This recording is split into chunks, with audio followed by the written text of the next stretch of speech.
Hello, welcome to Inkybay. Today we are going to show you how to add buy blank button to the product page. So let's get started. First, let's see a product page. Here is a customize it button, but no buy blank button available. So we are going to add a buy blank button here. For this, go to Inkybay admin, go to settings, select general settings, scroll down and find buy blank button settings.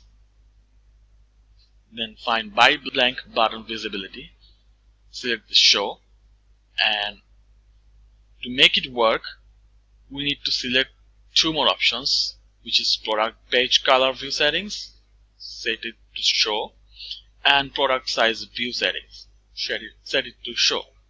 Now save it. Let's go back to the page again. Here is the buy blank button.